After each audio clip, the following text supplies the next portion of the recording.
On board with this one before there was even a name for the character, before there was a world drawn. I just knew I wanted to work with Erica again. We did a short film called Little Chief. You can watch it on YouTube. You can see how this artist turned 7 pages into something that feels like a feature. And before I even left set, I wanted to ask Erica if she would consider making a feature that I could be in. And before I even had the chance to ask her, she said, "Can I write a feature for you?" I'm like, "Yes, please."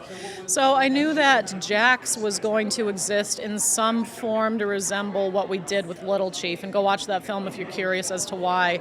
And then when I read the script for the first time, I was so swept into it. I wasn't even necessarily projecting myself into it. I just fell in love with these characters in this world, and had a moment where I was a little afraid I wasn't going to be able to rise to the occasion. But I mean, I know Erica wanted me for it. She wrote it for me. And it's such a, just like Little Chief, the immensity of what she and Michiana in this collaboration have been able to accomplish in a pretty tight narrative, a tight feature. There is such an expanse of millennia-long history that's just, it's gestured at, it's there for people who understand it, but it also exists very well in its own little world at face value. This matrilineal love story, we're told that the great love stories on screen are romantic, sweeping epics, but the commitment of this aunt to her niece, to her community, to the legacy of her sister, to searching for her sister, that's the greatest love story that's never told, but is the love story that's kept Indigenous peoples alive. It's kept us around. It's kept us connected to our land, our culture, to each other, and it's so rooted, especially in Seneca-Cayuga, a lot of nations around our matriarchs. I think Killers of the Flower Moon did a lot to establish Native people in an environment where you're not used to seeing us. The 1920s is, in comparison to the old Westerns, a contemporary story, and you're seeing Natives with money. And then today, fancy dance is same land 100 years later, and much of the same stories. We're dealing with a lot of the same issues that have manifest across the decades in different ways. But bringing Native peoples and bringing this language, Seneca-Cayuga language, it was just spoken by less than 20 people who are still alive in the world, into a modern setting, it's revolutionary. I mean, it's a dream. They're lovely. They're the most kind, generous, genuine people I've ever met. And getting to work with them is amazing. And, I think we all just really care about the film so much. And so much love was put into it, and I think it really reads.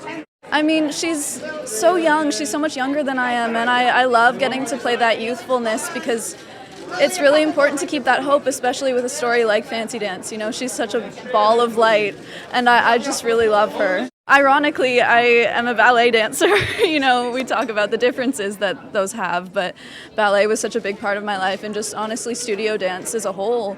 And, I grew up going to powwows, so I had that foundation there. And to get to learn so much about powwow through my work it was such a gift. It was lovely. The movie really celebrates that femininity, and that connection that Jax and Roki have really is so lived in, because that's what Lily and I have. She really is like my auntie, and I love her. And what the film does so beautifully is it destigmatizes women's bodies. Roki's so proud of herself, and I feel like that's a message that all young women and young people should have, is just to be proud of their bodies, be proud of their culture. Lily and I had so much fun, off screen, that it's really difficult to pick a single moment, but we really had a lot of fun laughing even in our first scene that we filmed together. We were joking, quoting Willow behind the scenes within the first 10 minutes of being on set together. So it's really been lovely. I'm so proud that this film is led and created by Indigenous women, because I really believe in that power and that strength, and I'm so happy to be a part of it.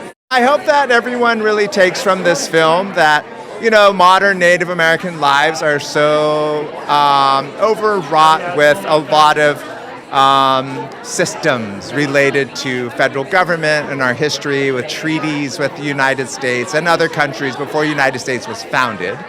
But we still managed to find hope, and connection despite all of these kind of imposed systems. And also family and tribe are so important, that's the core of who we are as Indigenous people, Native American people. The first day was working with Lily Gladstone, and walking on set and having that, brother-sister connection, in our first scene, it was just like, we felt that already, we felt that familial connection. It was very familiar. And the situation, it was very much like my own situation with my sisters, having that tension there, you're wrong, I'm right, type of thing, what are you doing? That type of family dynamics was really something that I'm very familiar with. So it was great. That was my favorite. It was a great experience. The story itself is just amazing. It's something that really needs to be understood from this perspective. And the way this film speaks about it is just a wonderful way. I think it's where we're at right now. It's current times. So these are the stories that are going to be coming out, things that are happening now that do definitely apply to what has happened and how we came to our current situation. So yeah, there's a lot of stories I believe that will be telling this tale, but also how we got here too, and then where it might be afterwards. I was just really inspired to tell a story about Indigenous women as a member of the Seneca-Cayuga Nation. I grew up with so many aunties and my mom and women in my life and queer folks in my life that work to protect our culture, our languages, and us as people. And so I was really inspired to tell a story about two Indigenous women, an auntie and a niece, who will basically do anything for each other. And we see them undergoing a lot of obstacles, but it's through their love and their joy for each other and their culture that they're able to transcend all of those issues and find connection on the other side.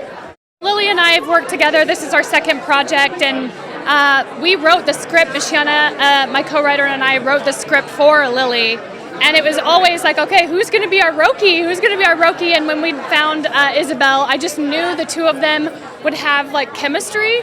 And, they showed up on day one of production, and we're doing language immersion and doing dance classes, and they just were a match made in heaven. They are friends to this day. It's wonderful. Sometimes you'll be talking to people, and they will be saying to your face, using the past tense when talking about Native Americans, and we're like, no, we're alive now, we're here, we're not just descendants of, we actively live and are, a part of our societies and the United States, all of it, around the world, even Indigenous people, we're here, we're present, we're today. And so getting to see, young people in this film speaking their language fluently and interacting in a modern day and in a modern space was so important to us to showcase. And that's what I want to watch, so that's what I made. It's a perfect collaboration because it's told from an Indigenous lens, a female, writer, director. This story is about an epidemic that's happening in Indian country, all throughout Indian country, Canada, United States, MMIW, missing and murdered Indigenous women. It's going to spark conversation. It's going to spark questions, which is something that it's helpful coming from cinema. I mean, there's so much education through art, right? So really happy to be a part of this collaboration.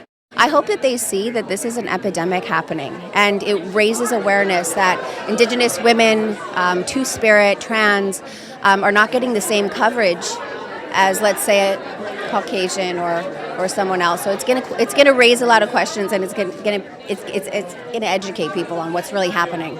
Yeah, I was just sitting with Lily and Erica, just having small talk and being a part of such a powerhouse collaboration was really a dream come true. And to be a part of such an important story, to me, that's why we do this. It's fun being on set and everything, but when you're actually a part of a really groundbreaking story that's bringing awareness and teaching people something is beautiful. The script was incredible, and Erica is somebody who had such a specific vision and wanted to do something that was meaningful but entertaining, and to do it in a way that I'd never seen. And so it was really just her is where it started. And then to be able to have the pleasure of working with people that I've known for a long time and respected, like Nina Yang Bon Jovi and Heather Ray, was just a dream. And then Lily. Lily is a powerhouse. And we hadn't had Isabel yet, but getting to know her throughout the whole process, the whole thing was just an honor. It's a really well done film that has something to say, that's entertaining, that's well done.